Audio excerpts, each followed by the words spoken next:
Hi sir, welcome to my show. And okay, interview start చేసే ముందు మీ interviews చాలా చూసిన వాడిగా, చాలా ఒక ప్రేక్షకుడిగా నాకు డౌట్, మీరు పట్టే ఆ కప్పులో ఏముంటుందండి? చాలామంది ఓడక అనుకుంటారు, ఉందేమో కూడా. నేను కూడా అదే అనుకున్నా. బట్ నా ఓన్లీ ప్రూఫ్ ఏంటంటే, నేను ఎవరికి భయపడను, ఎవడు నా గురించి ఏమనుకుంటాడు అనేది. సో దాసి అవసరం నాకు లేదు కాబట్టి అది ఒకటే నా ప్రూఫ్. కానీ నమ్మేవాళ్ళు నమ్ముతారు, నమ్మని వాళ్ళే డోంట్ కేర్. డైలీ ఎన్ని కాఫీలు తాగుతారు మీరు? యాక్చువల్లీ కీప్ ఆన్ సిప్పింగ్, చాలా స్లో. నేను అంటే కప్ తీసుకున్న తర్వాత కొంచెంసేపు వదిలేస్తాను. Okay okay, I just like the feeling of the cup అంతే. Okay okay. ఈ ప్రపంచంలో అసలు ఒక మనిషికి ఏదైనా అత్యాశ ఉందంటే రామ్ గోపాల్ వర్మ గారి దగ్గర నుంచి సరైన సమాధానం తీసుకోవడం. నాకు అంత అత్యాశ లేదు కానీ okay, try my best. Okay. And మీరు మీ శివ టైం నుంచి అబ్జర్వ్ చేస్తున్నాం మిమ్మల్ని. ప్రెస్కి ఎప్పుడు అప్పట్లో ఆ టైంలో కానీ కొంచెం కొంత పీరియడ్ వరకు మీరు ఎప్పుడు కూడా ప్రెస్లో రావడానికి పెద్దగా ఇష్టపడేవాళ్ళు కాదు. పెద్దగా అంటే ఇప్పుడు అంటే ఈ మధ్యకాలంలో మరీ ఎక్కువైపోయింది. అంటే రామ్ గోపాల్ వర్మ గారు అంటే ఎంతంటే చాలా రెగ్యులర్గా, వెరీ రెగ్యులర్ అనమాట. అప్పుడు అంటే రామ్ గోపాల్ వర్మ గారు ఇంటర్వ్యూ చూడాలని ఎంత ఆతృతతో ఉన్న వాళ్ళు ఇప్పుడు ఓహో వర్మ రెగ్యులర్ కదా అన్న ఆ స్థాయికి వచ్చారు. ఎందుకంత మీడియా మీద అంత ఇంట్రెస్ట్ చూపు? ఇప్పుడు 2 parts.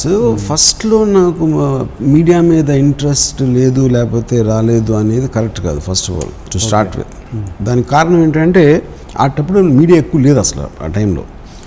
ఇంకోటి చాలా మామూలు కైండ్ ఆఫ్ ఆన్సర్స్, అందరినీ పొగిడి అందరినీ అలాంటి ఒక రెగ్యులర్ ఇంటర్వ్యూస్ అనేది నాకు ఇంట్రెస్ట్ ఉండదు. 1 point. సెకండ్ పాయింట్, నేను కాంట్రవర్షియల్ ఎలిమెంట్స్ లేకపోతే కాంట్రవర్షియల్ ఇష్యూస్ లేకపోతే కాంట్రవర్షియల్ స్టేట్మెంట్స్, ఒక స్ట్రాంగ్ ఒపీనియన్స్ చెప్తాను కాబట్టి media also will interact with me more. So దాని తర్వాత ఇప్పుడు నేను వచ్చిన లేటెస్ట్ టెక్నాలజీలో ట్విట్టర్ లాంటివి వచ్చినప్పుడు ఆటోమేటిక్గా నా ఒపీనియన్ నేను బయట పెడతాను కాబట్టి అది కూడా ఒక కాంట్రవర్షియల్ ఎలిమెంట్ అవుతుంది. Then I do much more work than others.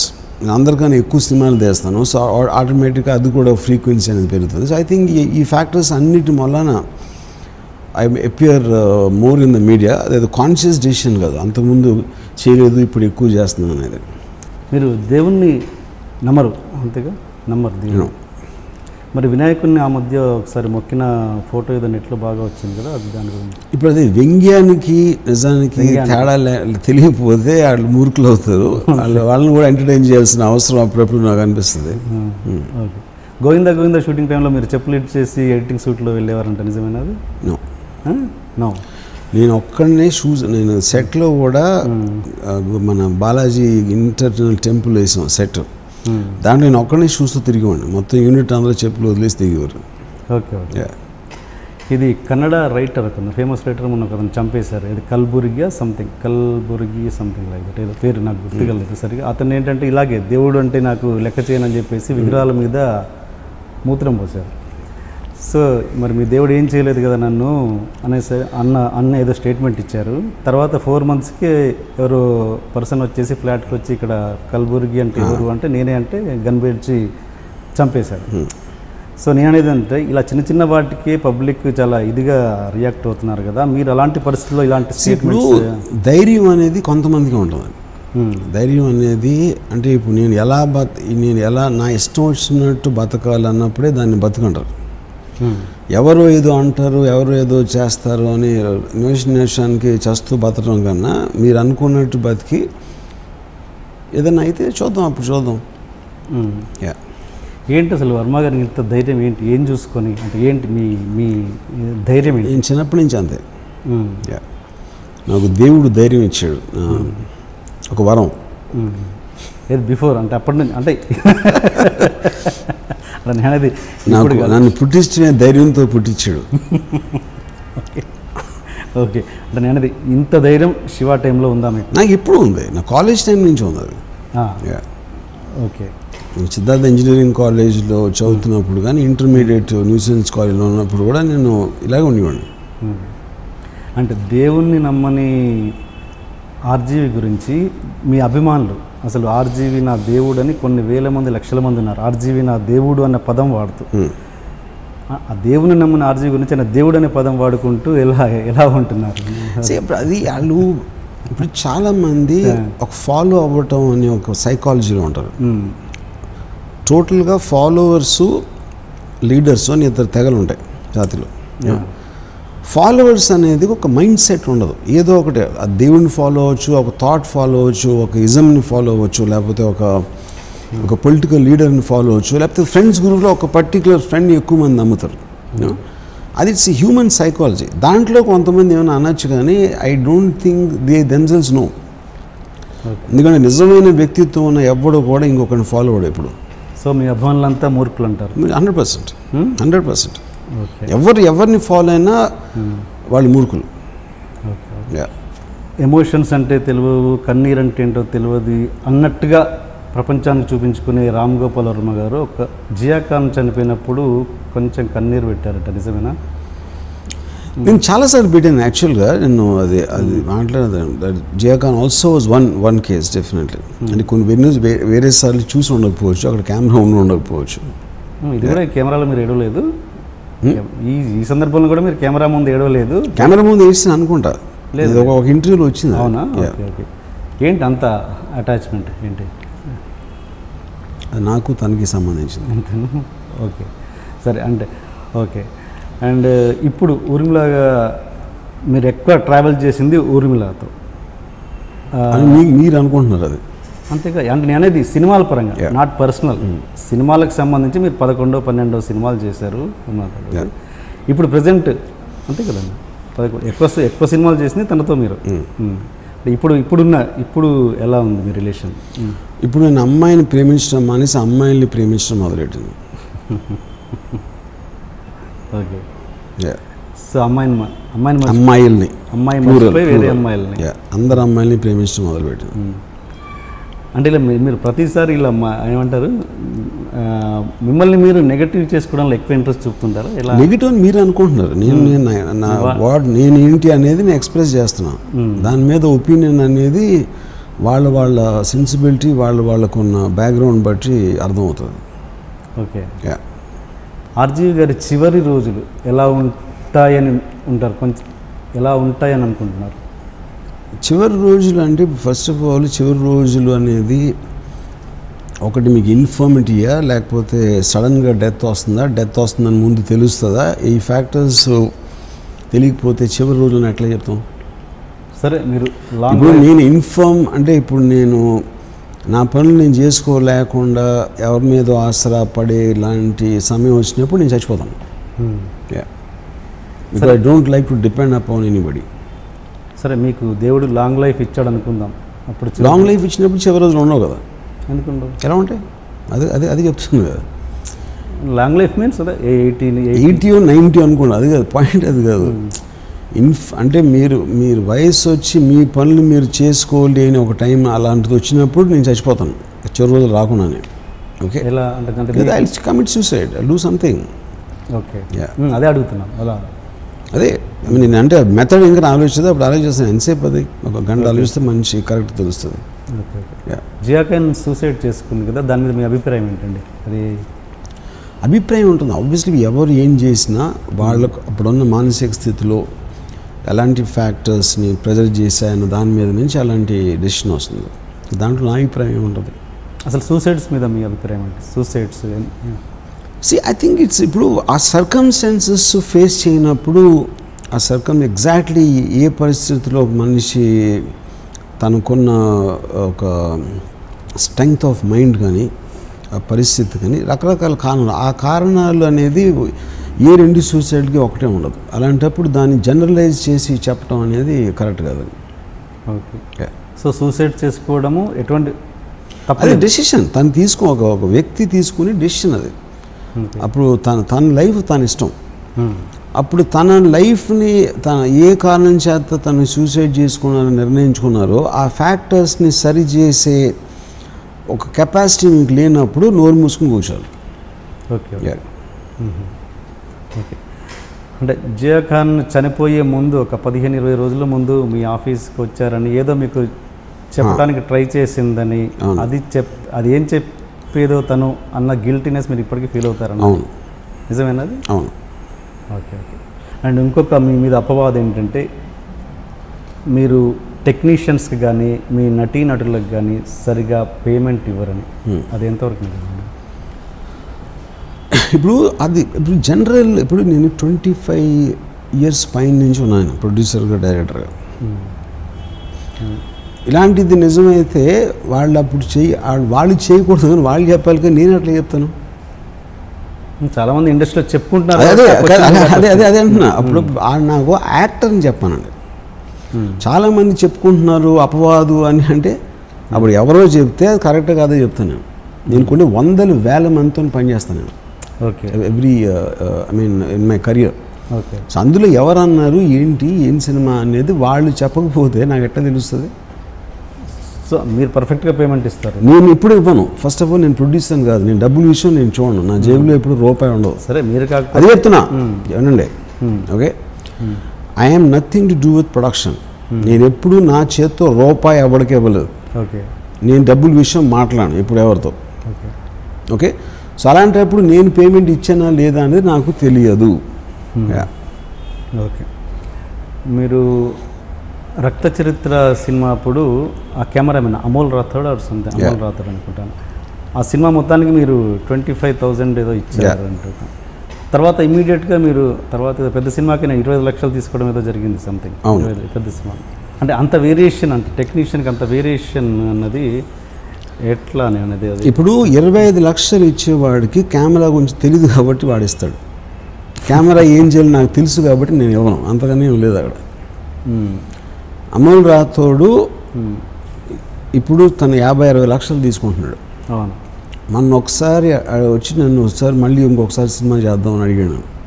మీరు అడిగారు? తను అడిగాడు వచ్చాను. అంటే నీకు మతే ఉన్న పోయిందా, నీకు అంత డబ్బులు వస్తున్నాయి, నేను ఎలాగో ఇవ్వనని నీకు తెలుసు, అలాంటప్పుడు నాతో ఎందుకు చేస్తావు అంటే అతను అన్నాడు, లేదు సార్ మీ దగ్గర డబ్బు గురించి ఎందుకు చేస్తాను నేను, నాకు I just want the experience of working with. అంటే నువ్వు మూర్ఖుడు అని చెప్పాను. ఎందుకంటే నువ్వు నా దగ్గర రక్త చరిత్రలో నీకు ఏమన్నా పేరు వచ్చింటే అది ఆల్రెడీ వచ్చేసింది. మళ్ళీ ఇంకో సినిమా తీసి మళ్ళీ ఎక్స్ట్రాగా వచ్చేది లేదు, నీకు పేరు అనేది మళ్ళీ ఎడిషనల్గా రాదు. ఓకే. అలాంటప్పుడు నీకు వచ్చే డబ్బులు వదిలేసి ఊరికే నాతో ఫ్రీగా నా డబ్బులు లేకుండా నా దగ్గర చేయటం అనేది మూర్ఖత్వం. మూర్ఖులతో నేను పని చేయనని చెప్పాను. ఓకే. మీకు ఎందుకు వయసు మీద అంత ఏమంటారు మమకారం? మీకు అంటే వయసు పెరుగుతుందని కొంచెం భయం అని వింటున్నాను. ఎందుకు? నాకు ముసలితనం అంటే భయం. నాకు ఐ హేట్ ఇట్. దేనికి భయపడని ఆర్జీవి? దానికి భయపడతాను, నా ఇష్టం దానికి ఒక్కదానికి. మరి అంత వయసు పెరుగుతున్న ఆర్జీవి గారికి 19-20 ఏళ్ళ అమ్మాయిలు క్రేజ్ ఏంటి? అంత చాలా అది గొప్ప విషయం. ఎలా సాధ్యపడుతుంది అది? అది మీరు వాళ్ళని అడగాలి. అది క్రేజ్ ఉందా లేదా, అది క్రేజా లేకపోతే నా మాటల మాయా లేకపోతే మీకు తెలుస్తుంది ఏంటి అనేది తెలుస్తుందిగా. అంతమంది టీనేజ్ గర్ల్స్ మీ చుట్టూ ఉండడం అన్నది. ఎందుకంటే వాళ్ళందరికీ కూడా అమ్మాయిని నాకన్నా ప్రేమించే మగాడు ఎవరు దొరకట్లేదు, లేరు అని తెలుసు కాబట్టి, అర్థమవుతుంది కాబట్టి. అది మీరు నమ్ముతారా? వాళ్ళు నా దగ్గర ఉన్నారు కాబట్టి నమ్ముతున్నాను. మీ దగ్గర లేరు కాబట్టి మీరు నమ్మరు. సరే. ఓకే. అండ్ మీరు నాకు ఒకసారి ఒక క్వశ్చన్ అడిగారు, మీరు ఇంతవరకు ఎంతమంది అమ్మాయిలతో ఉన్నారు అని ఒకళ్ళు అడిగారు నన్ను. అంటే చెప్తే గుండెకి చచ్చిపోతామని చెప్పారు. ఇప్పుడు చెప్పండి. జలసీతో ఇప్పుడు చెప్పండి, పర్లేదు, మాకు జలసీ లేదు, చెప్పండి. చెప్తే గుండెకి చచ్చిపోతారు. లేదు నాకు వర్మ గారికి ఇంత ఇన్ని సినిమాలు ఫ్లాప్ అవుతున్నా కూడా ఎలా మీరు వరుసగా ప్రొడ్యూసర్లను పట్టగలుగుతున్నారు? ప్రొడ్యూసర్లకు బుర్రలేక. అంటే ఇప్పుడు మరి పనిచేస్తున్న ప్రొడ్యూసర్ హర్ట్ అవుతారుగా ఈ మాట అంటే? అది నాకు ఆయనకి సంబంధించిన విషయం. అంతేనా? ఓకే. అంటే ఇన్ని ఫ్లాప్స్ ఇచ్చినా కూడా మళ్ళీ కొత్త సినిమాతో ఏదో విధంగా మీరు పబ్లిక్ని ప్రేక్షకులను అట్రాక్ట్ చేస్తారు. అంటే అంత అమాయకంగా ప్రేక్షకులను ఎలా ఉంచగలుగుతున్నారు? వాళ్ళకి బుద్ధి లేక.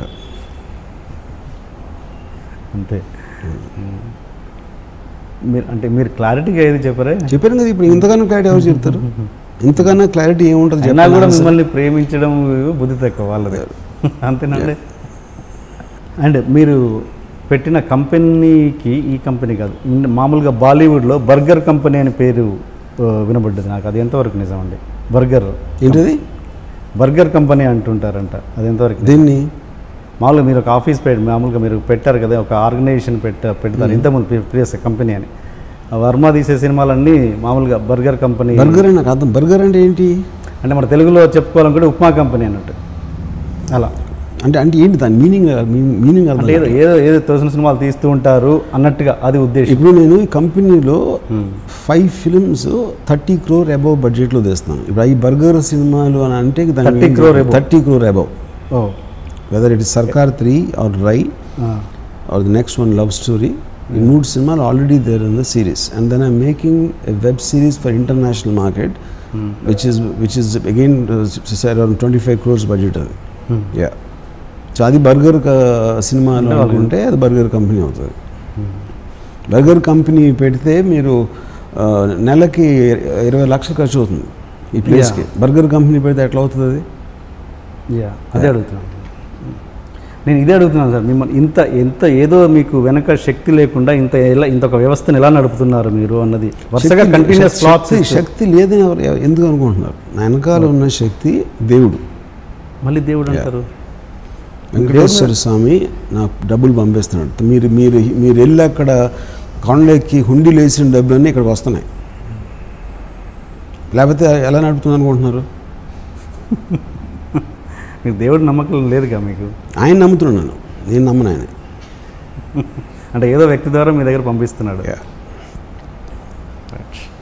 మీరు ఏదో కొత్త కాన్సెప్ట్ స్టార్ట్ చేశారు. ఏంటి? ఏదైనా ఒక ట్రైలర్ కాన్సెప్ట్ నచ్చితే ట్రైలర్గా అప్లోడ్ చేసేసి దాంట్లోంచి ఎవరైనా సెలెక్ట్ చేసుకొని సినిమాలు ఎవరైనా వస్తే సినిమాలు స్టార్ట్ చేద్దామని. అలా బ్రూస్లీతో అలా ఏదో ఒకటి ప్రోమో రిలీజ్ చేశారు ట్రైలర్.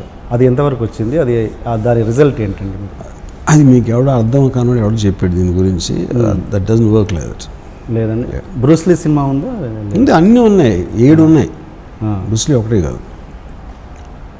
పట్టబగలు ఎందుకు రిలీజ్ అవ్వట్లేదు? అది రాజశేఖర్ మా జీవితాన్ని అడగాలి. ఏంటండి ప్రాబ్లం? నేను అడగను అంటున్నా, నాకు తెలీదు, నేను మర్చిపోయినా. అంటే వాళ్ళ దాని ప్రొడ్యూసర్స్ లేదా ఏదో సంథింగ్ అంటే that's two small thing. I'm not interested దాని గురించి మాట్లాడాలి. ఆయనతో మీ వర్క్ ఎక్స్పీరియన్స్ ఎలా ఉంది రాజశేఖర్? బాగానే ఉంది. ఎంతో కొంత హ్యూమన్ టచ్ లేకపోతే ఒక మనిషికి తన సినిమాలలో ఆ హ్యూమన్ ఎమోషన్ అనేది డీల్ చేయడం చాలా కష్టం. నాకు తెలిసి పాత తరం డైరెక్టర్ పక్కన పెడితే మీ సినిమాలలో ఆ ఎమోషన్స్ అనేవి పర్ఫెక్ట్గా బ్యాలెన్స్డ్గా ఉంటాయి, మంచి హ్యూమన్ ఎమోషన్స్ పని మీలో. అది ఆ హ్యూమానిటీ మీరే బయటకేమో ఇంత నెగిటివ్గా మాట్లాడుతుంటారు, సినిమాలలో పర్ఫెక్ట్గా ప్రజెంట్ చేస్తుంటారు. అది ఎలా సాధ్యం? అది నేను నెగిటివ్గా మాట్లాడిన, నేను ట్రూత్ మాట్లాడతాను, నా మనసులో ఉన్నది చెప్తాను. నాకన్నా హ్యూమానిటీ గురించి తెలిసినవాడు ఎవడు ఉండడు. But I speak the truth, అంతే.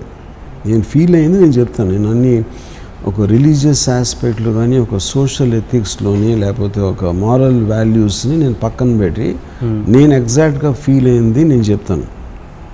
యా. సో ఆర్జీవికి మోరల్ వాల్యూస్ ఉన్నాయి? నో, లేవు.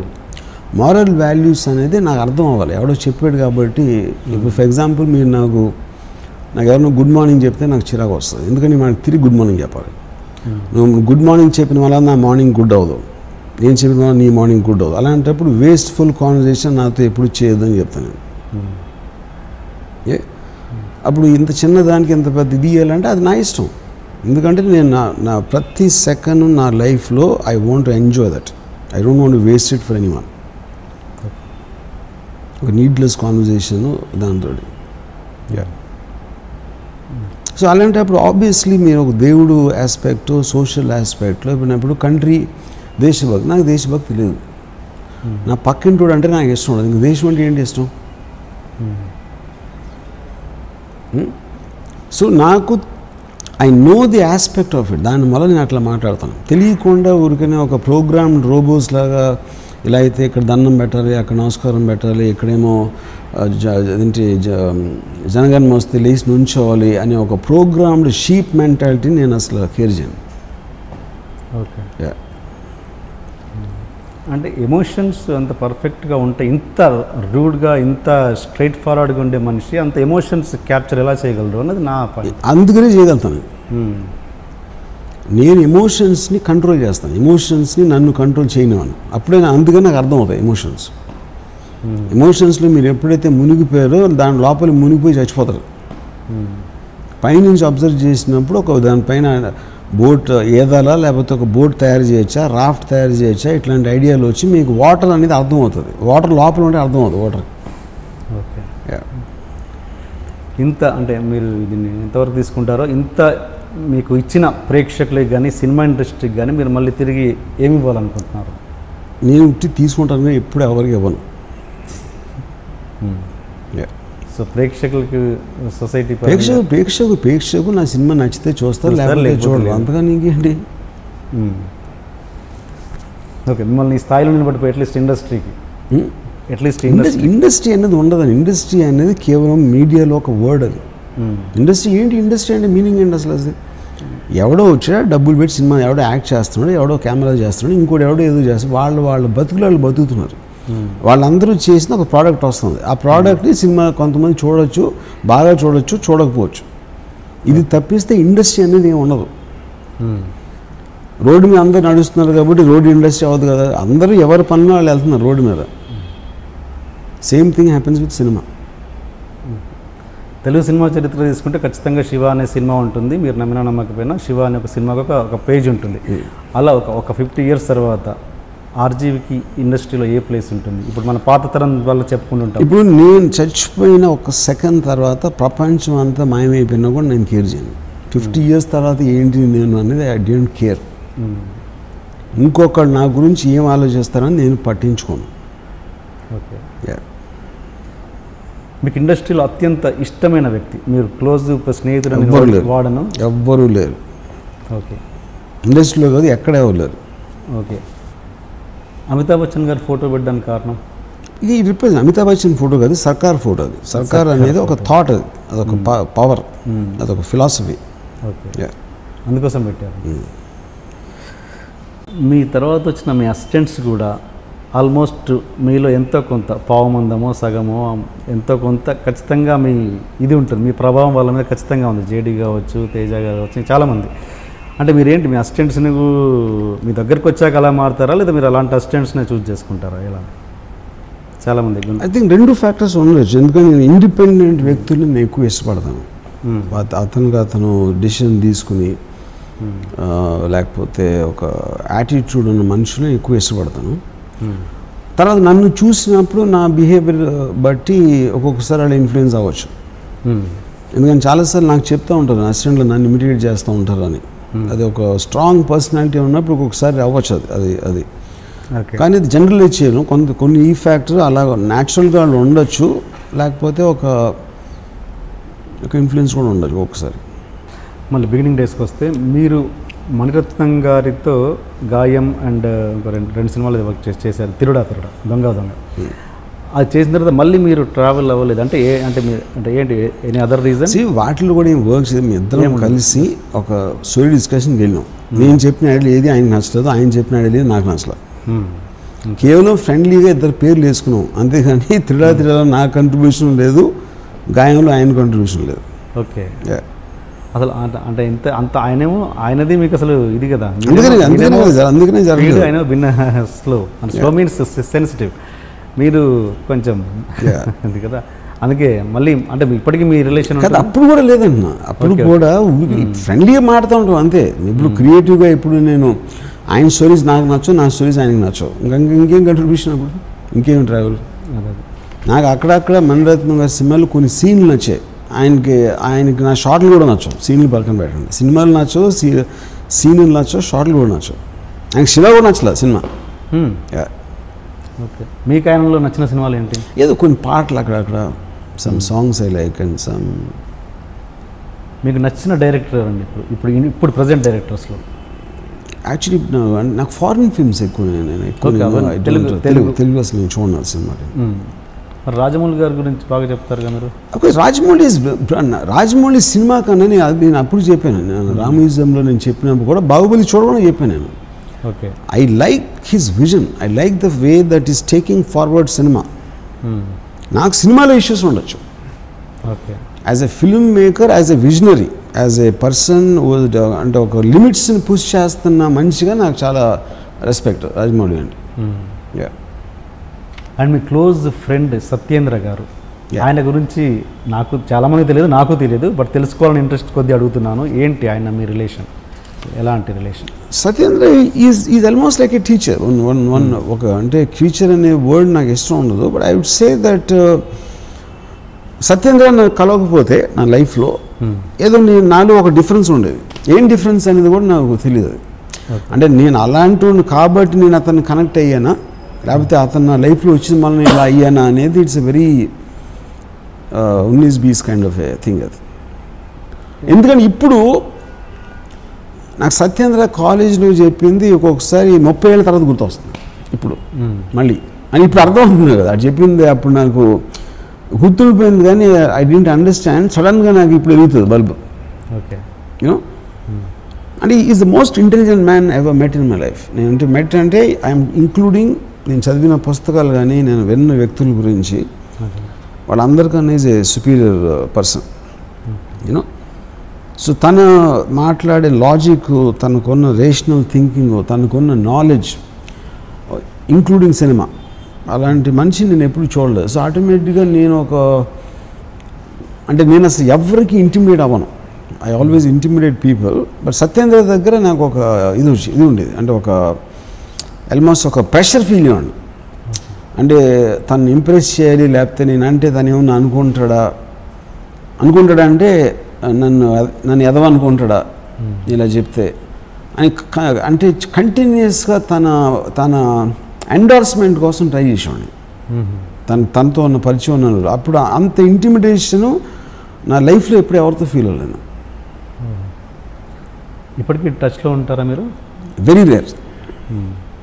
ఎక్కడండి ఇప్పుడు ఆయన ఉండేది? ఎక్కడ ఆయన? ఇప్పుడు విజయవాడలో ఈజ్ ఇంజనీరింగ్ కాలేజ్లో ప్రొఫెసర్. అది అంతా మీకు ఇంపాక్ట్ క్రియేట్ చేసిన రిలేషన్లో మీకు గుర్తున్న ఇన్సిడెంట్స్ చెప్పండి ఏదైనా, మీకు ఆయనకు మధ్య జరిగింది. అంత ఇంపాక్ట్ క్రియేట్ చేసి, అంటే రామ్ గోపాల్ వర్మ గారికి ఇంపాక్ట్ వచ్చిందంటే అది మామూలు విషయం కాదుగా, అదేంటి అని.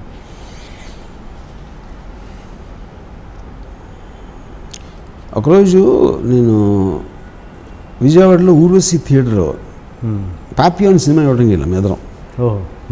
Satyendra already popular. ఇది కాలేజ్లో ఈ వాజ్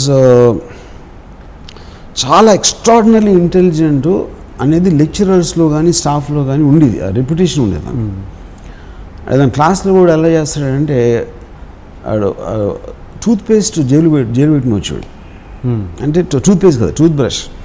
అంటే పళ్ళు తోముకుని ఆ బ్రష్ ఇలా పెట్టుకుని హవాయి చెప్పు వేసుకుని వస్తాడు కాలేజ్కి. వచ్చి ఆ లాస్ట్ బెంచ్లో కూర్చుని ఆ పక్కన దగ్గర ఒక పేపర్ చింపుతాడు మేడం. పేపర్ చింపి అదే నోట్బుక్ ఆడు పెన్ నోట్ తీసి ఆ లెక్చరర్ చెప్తా ఉంటే మధ్యలో ఒక క్వశ్చన్ వేస్తాడు ఆ సబ్జెక్ట్ గురించి వేసాడు. ఆ లెక్చరర్ టెన్షన్ వచ్చేసి అసలు వాళ్ళకి, యూనో. క్లాస్ మధ్యలో ఒకసారి లీగ్స్ వెళ్ళిపోతున్నాడు. ఏంటి ఎక్కడికి వెళ్తున్నావు అంటే నీకు చెప్పేది అర్థమైపోయిందని వెళ్ళిపోయాడు. అండ్ ఆయన ఇప్పుడు వీళ్ళందరికీ నువ్వు అర్థం చేసి చెప్పి ఆ టైం నేను వేస్ట్ చేయనని చెప్పి వెళ్ళిపోయాడు. ఇలాంటి ఇన్సిడెంట్లు చాలా జరిగింది సత్యేంద్రతో. ఒకరోజు ఊర్వశి థియేటర్లో పాపియాన్ అని సినిమా ఇవ్వడం వెళ్ళాం. అంటే ఈ ఇంటర్వెల్లో ప్రిన్సిపల్ గారు కలిసారు, కాలేజ్ ప్రిన్సిపల్. ఇంటర్వెల్లో కాలేజ్ ప్రిన్సిపల్ ఆయన కూడా వచ్చి సినిమా ఇవ్వడానికి మా కాలేజ్ ప్రిన్సిపల్. అప్పుడు మా ఎగ్జామ్స్ జరుగుతున్నాయి. ఏంటి ఎగ్జామ్స్ పెట్టుకుని ఎక్కడ ఎలా వచ్చారో అని అడిగారు. అంటే అది సత్యేంద్ర తెలుసు ఆయనకి because of his reputation and all that. And Satyendra side కాలేజ్లో మీ కాలేజ్ చదువులు కన్నా దీంట్లో నేర్చుకోవాల్సింది ఎక్కువ నేను 7వ వస్తున్నా. నాకేం అనిపించలేదే అంత ఇందులో అన్నారు. మీకు అనిపించిందేదో నాకు అనిపించింది. సో ఆ మీకు ఏదో కనిపించినప్పుడు 7 సార్లు చూడాల్సిన అవసరం ఏంటన్న మా principal. Why do fuck your wife everyday అన్నాడు. So the point is, and you will say it with such intensity, మీకు ఇంటిమిడేట్ అయిపోతుంది. You won't even take it as an offence. You know, అంటే ఈడు సత్యేంద్ర టైంలో నాకు తెలిసి ఒక 20 years ఉంటాడు ఏజ్, మేబీ 19. అండ్ మా ప్రిన్సిపల్ గారికి ఒక 50 ఏళ్ళు ఉంటాయి. ఇంకొక స్టూడెంట్, నేను తెలియదు ఆయనకి, మా ప్రిన్సిపల్ గారికి. నేనేదో సత్యేంద్ర ఫ్రెండ్ పక్కన I'm just hanger on. Why do fuck your wife every day అని అడిగి చూస్తున్నాడు మహా. ఆయన అలా వెళ్ళిపోయారు తిరిగి. తర్వాత 5-6 years అయిన తర్వాత, ఆయన రిటైర్ అయిపోయి 10 years తర్వాత, నేను మరువలేని ఒక విద్యార్థి అని సత్యేంద్ర మీద ఒక వ్యాసం రాశారు, ఒక బుక్ కోసం. అంత ట్రెమెండస్ ఇంపాక్ట్ క్రియేట్ చేశాడు తను. సో అలాగే నాకు ఎంత ఇన్ఫ్లుయెన్స్ ఉందంటే సత్యేంద్ర నుంచి, నేను ఒక్కొక్కసారి నేను ఫ్రెండ్స్తోనూ లేకపోతే ఎవరితో కూర్చుని మేబీ ఒక 9:30 స్టార్ట్ చేసి 3:30 వరకు మాట్లాడింది సత్యేంద్ర గురించి. తనకి నాకు ఉన్న అనుభవాలు కానీ తనకున్న, అంటే ఇప్పుడు ఏంటి, తన ఏజ్ ఆఫ్, అంటే నాకు 2 years జూనియర్ అతను. నేను ఇంజనీరింగ్ కాలేజ్ 3rd yearలో ఉన్నప్పుడు తను ఫస్ట్ ఇయర్ జాయిన్ అయ్యాడు. అంటే నాకు తెలిసి మ్యాక్సిమం 17-18 ఉంటుంది ఏజ్ అప్పుడు సత్యేంద్ర. 17-18 ఏజ్లో already Friedrich Nietzsche, Ayn Rand, Arthur Schopenhauer, Descartes మొత్తం బుక్స్ అని చదివేశాడు. ఇంగ్లీష్ నాలెడ్జ్ తనకి ఆ టైంలో ఉన్నది ఇన్ని సంవత్సరాల తర్వాత నేను ఇంతవరకు ఎవరిని చూడలేదు. చాలామంది నా ఇంగ్లీష్ గొప్పగా అనుకుంటారు. నేను సత్యేంద్ర ఉండి ఇంగ్లీష్ మాట్లాడలేను, నాకు భయం వేస్తుంది అర్థం మాట్లాడటం. ఎందుకంటే నాకు తెలుసు కాబట్టి నా నాలెడ్జ్ కొన్ని లిమిటేషన్. సో వైజాగ్ నుంచి వచ్చినోడు 1983లో అసలు అంత నాలెడ్జ్ ఎలాగ పాసిబుల్ అనేది నాకు బిగ్గెస్ట్ మిస్టరీ అది అంతవరకు. కానీ నేను అప్డేట్ అయింది మాత్రం సత్యేంద్ర గురించి. నేను అసలు ఫస్ట్ టైం ఫిలాసఫీ బుక్ చదివింది సత్యేంద్ర మూలాన. ఫిలాసఫీ అనే ఒక మాట వినింది సత్యేంద్ర మూలాన. ఓకే, ఈ క్రాస్ క్వశ్చనింగ్ లేకపోతే అనలిటికల్ వే ఆఫ్ థింకింగ్ అనేది ఫస్ట్ నాకు అర్థమైంది సత్యేంద్ర మూలాన. So that impact is tremendously there. మీ రెగ్యులర్ డైలీ దినచర్య ఎలా ఉంటుంది మీది? ఏంటి మీరు రోజు చేసే పనులు ఏంటి, ఎలా? నేను మార్నింగ్ లేగానే, అంటే నేను ఎనీ టైం ఒక రాత్రి 2 అయినా 3 అయినా అంటే నిద్రపోతాను నేను చెప్పేది. ఓకే, ఏ టైంకి నిద్రపోయినా నేను ఒక 6 o'clock లేచిపోతాను. 3 గంటలు 3-3.5 గంటలు నేను మ్యాక్సిమం నిద్రపోతాను ఏ రోజైనా కూడా. లేచిన తర్వాత కంపల్సరీగా ఒక 15 minutes పాన్ చూస్తాను. తర్వాత ఒక సినిమా కానీ డాక్యుమెంటరీ కానీ చూస్తాను, డిపెండింగ్ ఆన్ మై టైం. అంటే షూటింగ్ లేకపోతే నాకు ఎక్కువ టైం ఉంటుంది కాబట్టి ఒక ఫిల్మ్ చూడొచ్చు. ఓకే, మీరు అన్నది పవన్ వీడియో చూస్తాను. Porn video, okay, right, porn video. And ఎక్కువ టైం లేకపోతే I might watch a documentary, 45 minutes. Documentary చాలా ఎక్కువ చూస్తాను నేను actually. Okay, and foreign documentaries. Porn చూడటానికి రీజన్ ఏంటంటే, మీకు ఒక సెక్షువల్ స్టిమ్యులెంట్ అనేది ఒక ఎండార్ఫిన్ అనే ఒక కెమికల్ రిలీజ్ చేస్తుంది. It gives a high. తర్వాత డే మొత్తంలో అదే హై మీరు కోరుకోవాలనుకుంటారు. అదే హై. ఓకే, మీకు ఆల్రెడీ ఒక బెంచ్ మార్క్ సెట్ అయిపోయింది. పొద్దున్న లేచి వెళ్ళాలి, ఆఫీస్కి వెళ్ళాలి, స్కూల్ వెళ్ళాలి, అలాంటి లోలో వచ్చి స్లోగా మీరు ఎదుగుతా ఏదో అవుతుందో ఉంటాం మొత్తం. అంటే 95% ఆఫ్ ద పీపుల్లో ఒక నిస్తేజత లాంటి ఒక ఇది ఉంటుంది. ఏదో చేస్తున్నాం పని, ఇంటికి వెళ్ళాలి, ఇలా చూడాలి అని.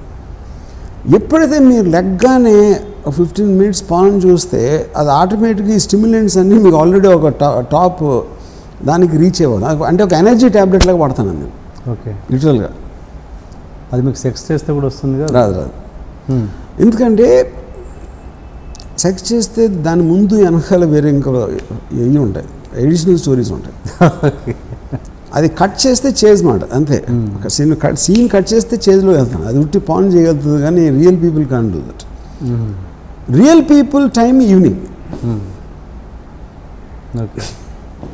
ఎందుకంటే నాకు బిల్డప్కి దానికి టైం ఉంటుంది కాబట్టి ప్రీకి పోస్ట్ ప్రొడక్షన్కి ఒక ఇది ఉంటుంది. బట్ ఒక టక్కమని లేచి అంటే ఒక లేడీ లేచిందే పరుగు అలాంటి ఎక్సైట్మెంట్ రావాలంటే మాత్రం ఉట్టి పాన్ చేయగలదు. ఓకే. సో రాత్రి పక్కలో అమ్మాయి ఉన్నా కూడా మీరు ఫోన్ వీడియో చూస్తారు? 100%. అది దట్స్ ఎ స్టాండర్డ్ థింగ్. అది నేను ఎప్పుడైనా ఫస్ట్ నాకు రిలేషన్షిప్లో అమ్మాయి అంటే ఫస్ట్ నేను చెప్పేది ఇదే. ఇది నేను ఒక థెరపీలాగా వాడతాను. నువ్వు వేరేగా ఫీల్ అవుతే చేస్తున్నాడు ఏమని ముందు చెప్తాను. సో మీరు పొద్దున్న లేవగానే ఫోన్ వీడియో చూస్తుంటే పక్కలో ఉన్న అమ్మ ఇదేంటి నన్ను పక్కన పెట్టుకొని చూస్తున్నాను? అదే కదా, అది ముందు చెప్తాను. నా రీజను దానికి కారణం ఐఎమ్ చాలా క్రిస్టల్ క్లియర్. నేను ప్రతి ఒక్కళ్ళకి నేను ఏమనుకున్నాను. ఫర్ ఎగ్జాంపుల్ నేను ఇప్పుడు అమ్మాయితో మాట్లాడినప్పుడు కూడా నేను ఒకసారి ఒక అమ్మాయితో నాతో మాట్లాడుతుంది. ఒక మన అరవింద్ కేజ్రీవాల్ పార్టీ వచ్చినప్పుడు తన ఉద్దేశంలో ఆ పార్టీ ఏంటి అని చెప్తాను. నేను నీతో కాన్వర్జేషన్ కానీ నీతో సెక్స్ చేయడం నాకు ఎక్కువ ఇష్టం అని చెప్పాను. అంటే అమ్మాయి అఫెండ్ అయింది. అంటే నేనేమన్నానంటే ఇప్పుడు నేను చెప్తున్నా నాకు నీళ్ళు ఏమి నచ్చినాయి, నాకు నీ థైస్ నచ్చింది.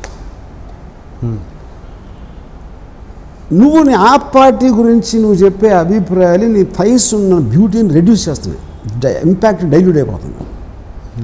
అప్పుడు ఒక నిజాయితీ పడిన వ్యక్తిగా చెప్పాల్సిన బాధ్యత నాకు లేదా? అప్పుడు నువ్వు చెప్పాలి. నాకు ఆ పార్టీ మీద నీ వ్యూస్ కన్నా నీ థైస్ నాకు ఎక్కువ ఇస్తున్నప్పుడు నీ థైస్ కన్నా ఆ పార్టీ ఎందుకు ఎక్కువ గొప్ప అని నువ్వు అనుకుంటున్నావు అది నాకు చెప్పాలి. అంతేగాని అఫెండ్ అవ్వకూడదని చెప్పాను.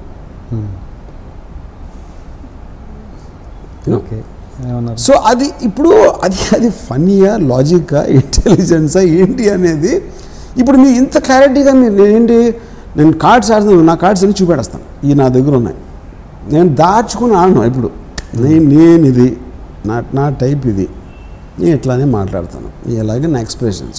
దాని తర్వాత మీరు డిసైడ్ చేసుకోండి. నాకు కాలేజ్లో ఒకటి చెప్పాడు నా గురించి,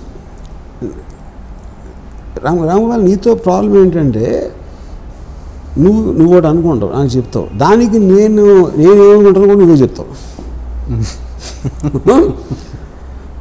అప్పుడు అని దాని తర్వాత నేను ఇంకా ఏమనుకోవచ్చు కూడా నువ్వే చెప్తావు. దాని తర్వాత నాకు తట్టని కూడా నువ్వే చెప్తావు. అవన్నీ నువ్వే పెట్టేసుకొని నా మీద అభిప్రాయం ఏర్పరచుకుంటావు. అది నీతో ప్రాబ్లం అని చెప్పాడు. నిజమేనా? అది నిజం యాక్చువల్గా. సో అప్పుడు నేను ఐఎమ్ యాక్చువల్లీ సైకింగ్. ఇప్పుడు ఒక వ్యక్తితో మాట్లాడుతాను. ఫర్ ఎగ్జాంపుల్ మళ్ళీ అమ్మాయి దగ్గర నేను అమ్మాయిని అలా ముట్టుకోవటానికి చేస్తే ఒక పర్టిక్యులర్ బాడీ పార్ట్ మీద తను నేనేమన్నానంటే ఒక అమ్మాయిగా నీ ఒంట్లో ఉన్న రకరకాల అవయవాలు మ్యూజియంలో పెయింటింగ్స్, స్టాచ్యూస్, డైమండ్ రింగ్స్ ఇట్లాంటి మ్యూజియంలో పెడతారు రకరకాల. వాటిని చూడటానికి వాటిని ఎక్స్పీరియన్స్ చేయడానికి ఒక ప్యాటర్న్ వస్తాడు మ్యూజియంలోకి. నువ్వు మ్యూజియం ఓనర్, మ్యూజియంలో సెక్యూరిటీ గార్డ్ నువ్వు. అప్పుడు నేను నాకు ఇష్టమైన ఒక వస్తువు దగ్గరికి వెళ్తున్నా. అప్పుడు చేయొద్దు అని సెక్యూరిటీ గార్డ్ చెప్తే నాకు ఎంత కోపం వస్తుందో ఇప్పుడు నాకు అంత కోపం వస్తుందని చెప్పాను. అంటే ఇంకా అమ్మాయి నవ్వలేక పడి నవ్వింది. ఏది మీరు అన్న అమ్మాయి? కానీ నా పాయింట్ ఏంటంటే ఇది ఒక ఫిలాసఫీ చెప్తున్నాను నేను. I'm trying to segregate. నీ అందం అనేది నీ వెల్త్, నువ్వు నీ అందం కాదు. నువ్వనేది ఒక ఆలోచన సమూహం. నీ భావనలో నువ్వు ఆలోచించే విధానం, నీ రిలీజియన్ నుంచి, మీ ఫ్యామిలీ చెప్పిన దగ్గర నుంచి, నీ బుక్స్ చదివి లేకపోతే అన్నీ ఏం చెప్పారో అన్నీ కలిపి ఒక ఆలోచన సమూహం నీ స్కల్లో ఉంది. దానికి అటాచ్ అయ్యి ఒక ట్రెజర్ ఉంది, అది నీ బాడీ. నీకు బాడీ ఉంది కానీ బాడీ నువ్వు కాదు. అది నాకు ఐ లైక్ యువర్ బాడీ. కానీ నీ మైండ్లోకి వెళ్తే నీ మైండ్లో ఉన్న ఆ పార్టీయో లేకపోతే నైబర్స్ డాగో లేకపోతే నువ్వు ఇంటికి ఏం కలర్ వేస్తే బాగుంటుంది అలాంటి నీ టేస్ట్కి నీ బాడీకి సంబంధం లేదు. అప్పుడు ఇద్దరు వస్తున్నారు నా దగ్గరికి, నీ బాడీ వేరుగా వస్తుంది, నువ్వు వేరుగా వస్తున్నావు. అప్పుడు నేను నా తెలివితేటలు ఉపయోగించి నిన్ను పక్కకి పాడేసి నీ బాడీని ఆక్రమించాలని నా ఒక ఏమంటారు దాన్ని, కాంకరర్ ఏమంటారు, కాంకరర్, ఒక విజేత, ఒక విజయం సాధించాలని నా అభిలాష. కానీ ఆ ఇంటెన్షన్ చెప్తున్నా ముందే, నేను రాసుకుని చెప్పట్లేదు, ముందే చెప్తున్నా. నేను బలవంతం చేయట్లేదు. నా మైండ్ తోటి నీ మైండ్ కానీ నా మైండ్ చాలా బెటర్, కానీ నా బాడీ కానీ నీ బాడీ చాలా బెటర్, ఈ క్లారిటీ ఇస్తున్నానని చెప్పాను. ఓకే ఓకే ఓకే అదే అంటే శ్రీదేవి టాపిక్ వస్తే ఏంటి మీరు అన్నారు గుణ. నాకు ఇంకోటి ఒక విషయం ఏంటంటే, నేను శ్రీదేవి గారు అంటే ఆ టైంలో ఒక ఇది చెప్పాను, కానీ నాకు యాక్చువల్గా నియర్లీ ఒక 10 years నేను జయసుధ్ గారితో విపరీతంలో ఉన్నాను. ఒక కాలేజ్ టైం అంటే జ్యోతి సినిమా. శ్రీదేవి గారు యాక్చువల్గా it was more happen post ఏది మన mister India. Okay, mister India time నుంచి అంతకుముందు ఒక ఇది వేటగాడు టైంలో లేదా 16 వయసు టైంలో కొంచెం స్లైట్లీ సెక్స్ సింబల్ ఇమేజ్ ఉంటుంది. బట్ ఒక పర్సనల్ లెవెల్లో ఫ్యాసినేషన్ అనేది నాకు బాగా ఫిల్మ్ ఇండస్ట్రీలోకి వచ్చిన తర్వాత నుంచి స్టార్ట్ అయింది యాక్చువల్గా. అంటే ఫిల్మ్ ఇండస్ట్రీ అంటే నేను డైరెక్టర్ అని కాదు, నేను చెప్పేది ఒక అసిస్టెంటో లేకపోతే సినిమాల్లో అన్నపూర్ణ స్టూడియో చుట్టూ తిరిగే రోజుల్లో అక్కడ స్టార్ట్ అయింది యాక్చువల్గా. ఓకే, ఒరిజినల్గా కాలేజ్లో ఉన్నప్పుడు అంతా నాకు జయసుధ్ గారు యాక్చువల్గా. అప్పుడు ఫస్ట్ టైము నేను అంటే ఆల్మోస్ట్ అబ్సెషన్ మాట జయసుధ్ గారు అంటే. ఆవిడ ఫోటోలు లేకపోతే ఒక జ్యోతి సినిమా వాల్ పోస్టరు ఒక కాంపౌండ్ వాల్ మీద అంటించుంటే రోడ్ మీద నుంచుని ఒక గంటలు చూసి ఉండాలి, చూస్తూ ఉన్నాను వాల్ పోస్టర్ మీద అంతే.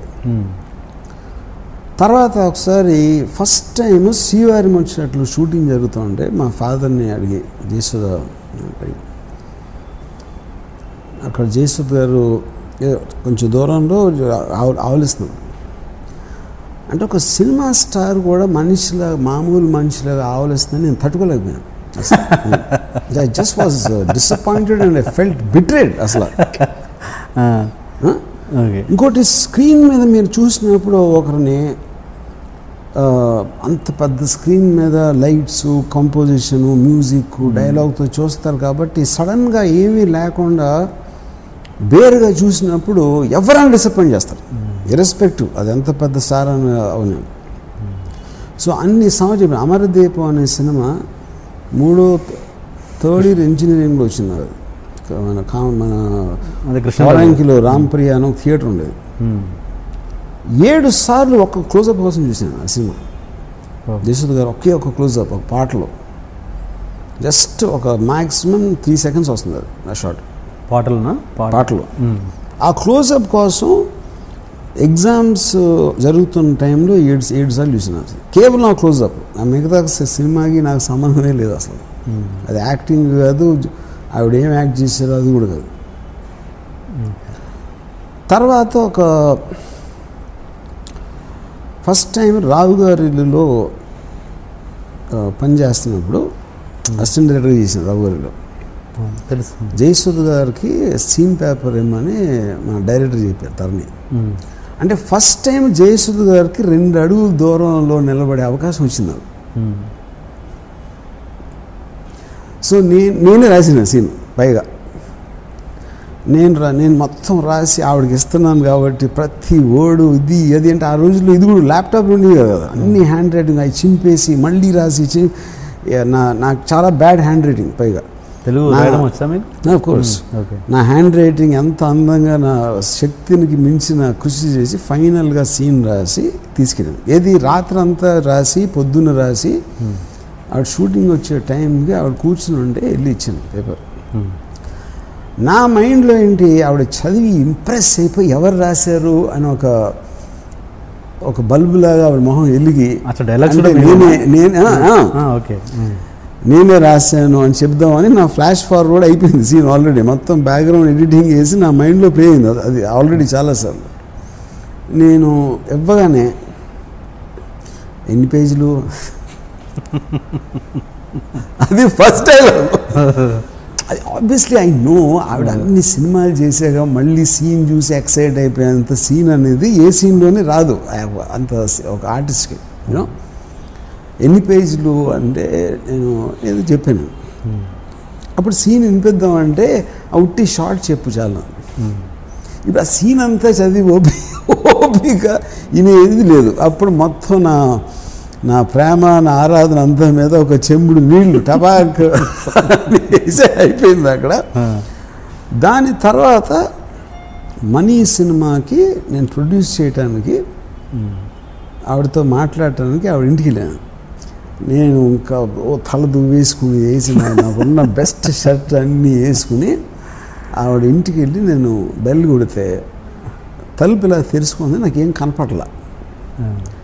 ఏం కనపడలేదు ఏంటంటే అది నితిన్ కపూర్ చెస్ట్, అది నా ఎదురుగా ఉంది అక్కడ. నేను ఇలా తలెత్తి చూసి అయిపోయింది. అక్కడతో నా స్టోరీ ఫినిష్డ్. అంటే వాళ్ళకి పెళ్ళైంది అన్న విషయం నాకు తెలుసు, కానీ సడన్గా నితిన్ కపూర్తో నేను పోల్చుకుంటే నేను ఒక టీంగ్ ఒక ఏంటి ఇలా కొట్టేయండి వెళ్ళి హైదరాబాద్ చెన్నైలో జరిగింది. నేను వెళ్ళి హైదరాబాద్లో పడతాను. దాంతో నా లవ్ స్టోరీకి ఫుల్ స్టాప్ ఇచ్చింది అంతే. ఈ విషయాలను ఎప్పుడైనా డిస్కస్ చేశారా ఆవిడతో మధ్యలో? నాట్ ఇన్ వెరీ అప్పుడప్పుడు చెప్పాను, but not in so much detail. ఏమంటారా రియాక్షన్ ఏంటి? She won't believe it. అని ఇన్ని ఇలా చెప్పి మళ్ళీ శ్రీదేవి గురించి మాట్లాడతావు కదా, అది వేరే ప్యారలల్ ట్రాక్స్. అంతేగా. మీరు ఇప్పటికీ చాలామంది దగ్గర మీ దగ్గర వాళ్ళ దగ్గర ఇప్పటికీ గిల్టీగా ఫీల్ అవుతారని, ప్రపోజల్ విషయంలో చాలా లేట్ చేశాను అప్పుడు ఇదేనా శ్రీదేవి గారి విషయంలో ఇప్పటికీ గిల్టీగా ఫీల్ అవుతారా? What ever I said already నేను బుక్లో రాశాను, నా ఇష్టంలో రాశాను. అండ్ అది హిమ్మత్వ అమితాబ్ గన్స్ అంతా ఓకే ఓకే. అంటే దాని గురించి బోనిగబర్ స్టేట్మెంట్ ఇచ్చేసి ఈజ్ అ పర్వర్టెడ్ మ్యాన్ అన్నట్టు కూడా ఇచ్చారు కదా. ఇప్పుడు మీడియా కూడా అడుగుతుంది ఇలా అన్నాడు దాని మీద అంటే ఏమంటాడు బోని కూడా ఇస్తాడు. Okay okay. ఇంకా ఫ్యామిలీ విషయానికి వస్తే మీరు ఒక మంచి ఫాదర్ అని, ఒక మంచి ఫ్యామిలీ పర్సన్ అని, కానీ మీరు బాగా చూసుకున్నంతగా మీ ఫ్యామిలీని ఇంకెవరు చూసుకోరని మీకు దగ్గర నాకు చెప్పారు. కానీ ఎందుకు మీరు మిమ్మల్ని ఇంకా సొసైటీకి మాత్రం అలా ఇంట్రడ్యూస్ చేసుకుంటారు ప్రతిసారి? ఫస్ట్ ఆఫ్ ఆల్ అది ఎవరు చెప్పారో వాళ్ళకి తెలియదు. ఒకటి, నా అంత యాంటీ ఫ్యామిలీ పర్సన్ ఉండడు. ఫ్యామిలీ అంటే ఏంటి? ఫ్యామిలీని చూసుకోవడం ఏంటంటే వాళ్ళు అన్నీ పోషించే బాధ్యత కావచ్చు, రకరకాల ఎవరు చేయరు. ఫ్యామిలీని పోషించడం ఉంటారా? అంటే ఇంత వద్దు, ఇది రిలేషన్సే వద్దు అనుకున్న వ్యక్తి ఇదేంటి? ఇప్పుడు నేను మానవ సంబంధాలు, నాకు ఒక రిలేషన్షిప్, ఒక నా వాళ్ళు అనే ఫీలింగ్ అసలు నాకు ఉండదు. ఎవరి మీద ఉండదు, నా మీద నాకు కూడా ఉండదు యాక్చువల్గా. Okay okay. అలాంటప్పుడు ఎవరో నాకు రిలేటెడ్ లేకపోతే ఫ్రెండ్ చుట్టం లేకపోతే అలాంటిది అసలు నేను అసలు అబ్సల్యూట్లీ నాకు ఫీలింగ్ ఉండదు. నా డాటర్ అమెరికాలో ఉంటుంది. ఓకే. లాస్ట్ ఇయర్ నేను హైదరాబాద్లో ఉన్నప్పుడు తను వచ్చింది. 1 month హైదరాబాద్లో ఉంటే నేను 10 నిమిషాలు కలిసాను 1 monthలో. అంటే తను కలవాలనుకున్నా అది వేరే విషయం, అది నాకు తెలియదు. తను ఏమనుకోదు, నేను 10 నిమిషాలే కలిసాను. ఓకే. ఇంకా అలాంటప్పుడు నేను ఇంకా ఫ్యామిలీ పర్సన్ ఏంటి ఫ్యామిలీ పర్సన్ అంటే బాధ్యత తీసుకోవడం. బాధ్యత ఎవరు తీసుకోరండి, బాధ్యత ఎవరు తీసుకోరు. అంటే ఇంత స్ట్రైట్గా మాట్లాడే వర్మ గారు అది కూడా అంత బాధ్యత కూడా తీసుకుంటారా అని ఆశ్చర్యపడే వాళ్ళు ఉంటారు కదా. నేను ఇంకా వాళ్ళ గురించి నేను సో నా వల్ల కాదు. నా ఉద్దేశంలో ఫ్యామిలీ మీద అంటే వచ్చేసి అమ్మా బాగున్నావా, ఎలా ఉన్నావు అమ్మా, ఇలా కూర్చుని మాట్లాడి అందరం భోజనం చేద్దాం, వెళ్ళి రెస్టారెంట్కి వెళ్దాం కలిసి అని, అలా గుడికి వెళ్ళొద్దాం, అలాంటివి నేను చేయను. ఓకే. బట్ బాధ్యత మాత్రం తీసుకుంటారు.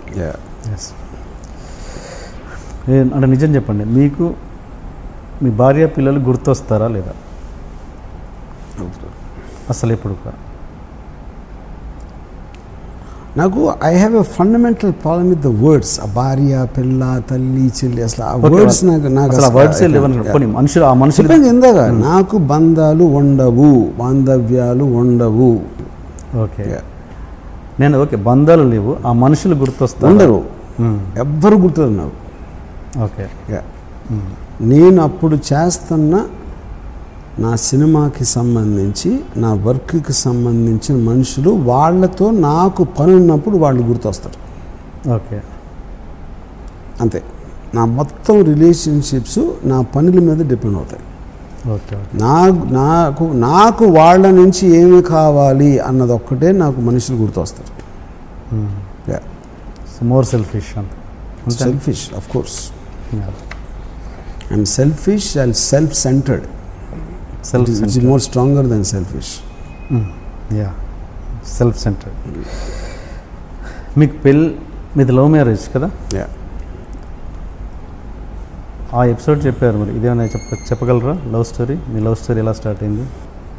Yeah, my love story like anybody else. ఆ టీనేజ్లో ఆ టైంలో అదంతా అయిపోయింది అంతే. అండ్ ఐ థింక్ నాకే తెలీదు నేను నాకు లవ్ చేసే ఒక కెపాసిటీ కానీ ఒక అర్హత లేదని. కానీ నాకు ఉన్నట్టు నేను తనని నమ్మించాను, తను మోసపోయింది. పెళ్ళైన తర్వాత మీరు మొట్టమొదటిగా షాక్ అయిన సంఘటన ఏంటి? పెళ్ళైన తర్వాత ఏంటి అంటే ఎలాంటి దీనికి సంబంధించి? పెళ్ళి అంటే మీరు ఎక్కడైతే మీరు అసంతృప్తి పొందారో, పెళ్ళి అంటే ఇదా? తను షాక్ అయిన ఇన్సిడెంట్ ఉన్నాను, నేనేం షాక్ అవ్వలేదు. ఓకే. ఎందుకంటే నేను అంత స్వార్థపరున్నాని తనకి పెళ్ళి అయిన తర్వాత వరకు తెలియదు. ఎలాంటి స్వార్థపరుడు అని? ఎట్లా? అన్నిట్లోనే అంటే కేవలం నేను చేయదలుచుకుందే నేను చేస్తాను, నాకు ఏమి ఇష్టమైతే అదే చేస్తాను. ఇంకొకరి కోసం ఇంత కూడా కాంప్రమైజ్ అవ్వడు, ఇంత కూడా అనేది అలాంటి స్వభావం నా దగ్గర ఉందని తనకి పెళ్ళైన తర్వాత తెలిసింది. ఓకే. ఈ ఇన్సిడెంట్ ఎంతవరకు కరెక్ట్? ఒక పెళ్ళైన తర్వాత ఒకసారి మీ వైఫ్ మిమ్మల్ని లేపుతూ పాల ప్యాకెట్ తీసుకురా అంటే కరెక్టే, తీసుకురావట్లేదు. ఒకసారి చెప్తారా ఏంటది? నాకు కరెక్ట్. నన్ను పొద్దున్న 5 గంటలు లేపి పాల బూత్కి వెళ్ళాను, పాలు తీసుకురాను. నేను వెళ్ళనని చెప్పాను. ఎందుకంటే నేను 5ంటికి లెగిసి వెళ్ళి క్యూలో నిలబడి పాలు తాగి వచ్చి కాఫీ తాగాలా, లేకపోతే ఇంకొంచెం ఎక్కువసేపు పడుకోవాలన్నా 2 చాయిస్లో నేను ఎక్కువసేపు పడుకుంటాను అని చెప్పాను. ఇప్పుడు కాఫీ అలా నీకు కావాలంటే నువ్వు తెచ్చుకోను. ఓకే. యా. సో అలాంటివి చాలా జరిగాయి. యా. శివ రిలీజ్, మీ పాప పుట్టింది శివ రిలీజ్ తర్వాత కదండి? శివ నడుస్తున్నప్పుడా? శివ నడుస్తున్నప్పుడే. సో అప్పుడు మీ పాప పుట్టడం వల్లే మీకు ఇప్పుడు ఈ సక్సెస్ వచ్చిందని చాలామంది అని ఉంటారు. అప్పుడు అది కూడా మీ చెవులకి అప్పుడు కోదండరామిరెడ్డి గారు పాప పుట్టిన ఆల్మోస్ట్ నాకు బ్రేక్ కన్ఫర్మ్ అవటం కూడా అప్పుడే జరిగింది. అదే జస్ట్ ఆల్మోస్ట్ ప్యారలల్గా. అప్పుడు ఎవరో నాకు స్టూడియోలో కలిసి కోదండ అనుకున్నాను, గుర్తురావట్లేదు, కంగ్రాట్స్ అన్నారు. అంటే నేనేమో నాకు సినిమా బ్రేక్ వచ్చింది చెప్పారు అనుకున్నా. అసలు నాకు డాటర్ పుట్టింది, దానికి కంగ్రాట్స్ చెప్పచ్చు అనే థాటే నాకు రాలేదు అసలు. ఎందుకంటే పిల్లోడు పుడితే కంగ్రాట్స్ చెప్పడం అనేది అది చాలా స్టూపిడ్ అనిపిస్తుంది. అంటే ఇప్పుడు ప్రతి మనిషి, ప్రతి జీవరాశికి కెపాసిటీ ఉంటుంది. దానికి కూడా ఏంటి భూమిలో కాంగ్రాట్స్. సో నేను ఏమీ ఎక్స్పీరియన్స్ లేకుండా, ఫిల్మ్ ఫ్యామిలీ నుంచి రాకుండా, కేవలం నాకున్న ఎబిలిటీ తోటి కన్విన్స్ చేసి నేను బ్రేక్ తెప్పించుకున్నాను అనేది కంగ్రాట్స్ చెప్పాల్సిన చాలా గొప్ప విషయం అని నా ఫీలింగ్. అది ఎవరు పిల్లల్ని పుట్టించగలిగితే అది కాంగ్రాట్స్ అంటే. సో అది అదృష్టంగా మీకు వచ్చిందని మీరు నమ్మరు దాన్ని ఎట్టిగా. మీ బ్రదర్ ఉన్నారు కానీ ఇప్పుడు నా అదృష్టం నేను అనుకోను, కానీ నాలాంటి ఫాదరు, నాలాంటి మొగుడు మా వైఫ్కి ఉండటం వాళ్ళ దురదృష్టం. అది మాత్రం బికాజ్ నా అంత సెల్ఫ్ సెల్ఫిష్ పర్సన్ అనేది ఏ ఫ్యామిలీలో ఉండకూడదు అనేది నా ఫీలింగ్. అంటే వాళ్ళ పాయింట్ ఆఫ్ వ్యూ నుంచి చెప్పేది. అదే మీకు ఇలాంటి అవేర్నెస్ అప్పుడు ఉంటే కనుక పెళ్ళి చేసి ఎప్పుడు కరెక్ట్ పెళ్ళి చేస్తారు. మిస్టేక్ చేసింది నేను, బట్ సఫర్ అయిన తను. పవన్ కళ్యాణ్ గారి మీద ఇప్పటి మీ మీ స్టేట్ ఆఫ్ మైండ్ ఏంటి అసలు ఇప్పుడు ఆయన పొలిటికల్ కెరియర్ మీద? నేను యాక్చువల్గా ఫాలో అవ్వట్లేదండి. సో ఆనెస్ట్గా ఇప్పుడు పాయింట్ ఏంటంటే నేను ఎప్పుడు ఒక వాతావరణ సూచనలాగా అప్పుడు వర్షం పడినప్పుడు నేను రియాక్ట్ అవుతాను. అప్పుడు హైదరాబాద్లో ఉన్నాను కాబట్టి కళ్యాణ్ ఎక్కువ నాకు హైదరాబాద్లో మోస్ట్ ఇంట్రెస్టింగ్ పర్సన్ నాకు పవన్ కళ్యాణ్. దాని వలన కళ్యాణ్ ఏమైనా చేసినా చెప్పినా ఏదో అక్కడక్కడ ట్వీట్లు చేస్తూ ఉంటాను. సో నేను అసలు ఒక 5-6 months నుంచి బాంబేలో ఉన్నాను కదా, నేను అసలు మర్చిపోయాను అసలు నాకు తెలుగు ఇండస్ట్రీలో ఏం జరుగుతుంది ఏమీ తెలియదు. అతనంటే ఇష్టమా మీకు? నాకు ఇష్టం, చాలా ఇష్టం. నాకు మనిషిగా ఇష్టం, అంటే మనిషిగా అంటే నాకు ఒక ఎఫెక్ట్. పవన్ కళ్యాణ్ ఎవరికి ఏం చేస్తున్నాడో నేను అసలు పట్టించుకోను, నాకు అసలు I don't care about it. తను ఒక అంటే ఒక కింగ్ కోబ్రాలో ఉంటాడు, నేను బస్సు కొట్టి లేచి అట్లా. అందుకని నేను ఒకసారి చెప్పాను, పవన్ కళ్యాణ్ ఎక్స్ప్లెనేషన్ చేయటం లేకపోతే మంచిగా మాట్లాడితే నాకు నచ్చడం. ఓకే, ట్రక్ అని హై స్పీడ్లో వచ్చి డైలాగ్ చెప్పేసి, రియల్ లైఫ్లో కూడా హై స్పీడ్ ఎఫెక్ట్ ఉంటుంది. కళ్యాణ్ కొన్న ఇంటెన్సిటీ కానీ తన ఐస్ కానీ తనకున్న ఒక బాడీ లాంగ్వేజ్లో ఒక కాయిల్డ్ కోబ్రాలా ఉంటాడు, బ్లాక్ మెంబర్. అది ఆ ఎఫెక్ట్ నాకు ఇష్టం కళ్యాణ్ అంటే. తనతో సినిమా చేసే ప్లాన్ ఎప్పుడైనా ట్రై చేశారు? చెప్పాను, స్టార్స్ తోటి ఎవరితోటి కాదు. ఈ షోలో నా 25th ఎపిసోడ్లో మీరు గెస్ట్గా ఉన్నందుకు ఐఎమ్ ఫీలింగ్ వెరీ హ్యాపీ. ప్రతి నంబర్లు మర్చిపోండి, 150th ఫిల్మ్, 25th. కట్ నాకు పంచలేదు. ఇది హిపోక్రసీ అంటే ఇది. ఓకే హిపోక్రసీ అంటే ఇదే ఇది ఇలాగే ఉండాలా. ఇప్పుడు అందరూ స్పెషల్గా ఉండాలి కదా. నాకు చాలా ఆనందంగా ఉంది మీ 25th అంటూ నా పాలు పంచుకున్నాను చెప్పాలా? వద్దు. ఓకే సార్, థ్యాంక్ యూ మా షోకి వచ్చినందుకు. అదేంటి మీకు అది అంత ఏడుపు మొహం ఏంటంటే, ఎందుకు వచ్చాను రా బాంబే ఈయన ఇంటర్వ్యూ చేయడానికి, ఇంత సీన్ ఉందా, అవసరం ఉందా నాకు అన్న ఎక్స్ప్రెషన్ ఉంది మీ మొహంలో. లేదు, ఇప్పుడు హ్యాపీగా అవసరం. మీకు బాగాలేదు, but I enjoyed the interview lot. మీరు చాలా ఇరిటేట్ అయినట్టు నాకు తెలుస్తుంది. లేదు నేను ఇరిటేట్ ఎప్పుడు కాలేదు. అబద్ధం చెప్పద్దు. మీరు ఇంటర్వ్యూ గురించి మీరు చెప్పండి. అసలు మీరు చేశారు కదా ఇంటర్వ్యూస్, ఈ ఇంటర్వ్యూ గురించి మీకు పోవాలా ఇప్పుడు? మైనస్లు చెప్పండి అంటాను, ప్లస్లు లేదు, మైనస్లు ఏదైనా చెప్పండి, మీకు అనిపించింది చెప్పండి.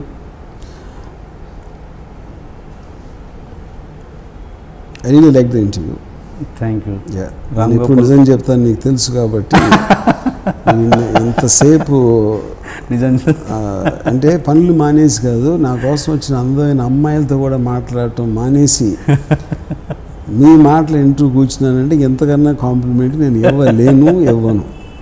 ఇది హార్ట్ఫుల్గా చెప్పిందా లేకపోతే మళ్ళీ ట్వీట్ చేసినట్టుగా? మళ్ళీ ట్వీట్ ఎప్పుడు నేను హార్ట్ఫుల్గా చేస్తాను. ఇప్పుడు always do only thing it's my heart. Anyway, I congratulate you on your show, and since you're saying this is special for your 25th episode or 25th interview, I congratulate for that also. Thank you, sir. Thank you very much. Introduction కొంచెం హెవీగా plan చేశాం sir. అసలు ఏంటి అన్యాయం, ఏంటి దౌర్జన్యం? 3 రోజుల నుంచి మోసం ఉన్నట్టున్నాయి మొఖాలు. ఎవర్రా మీరు? జూనియర్ ఆర్టిస్ట్ ఉన్నది కూడా లేదు కదా, ఎక్కడ పట్టాడురా బాబు వీడిని? I love you. పోతారా రే, నాశనం అయిపోతారు. జిమ్మి అన్నారేమి? ఇదే సార్ జిమ్మి. అవులే ఆన్లైన్ అవుపిస్తున్నా నీకు. Hey where are the couple, I want to shoot. ముందు కలర్ తెలెట్టుకుని మా కండిషన్ చూడరా Kaabil. So please do subscribe to Lolo K please. iDream 1 million subscribers ki reach ayindandi. Congrats to iDream Media on reaching 1 million subscribers. iDream Media on 1 million subscribers reach Islamgo. All the best and congratulations to you. Congrats iDream. Keep up the good work and continue to entertain.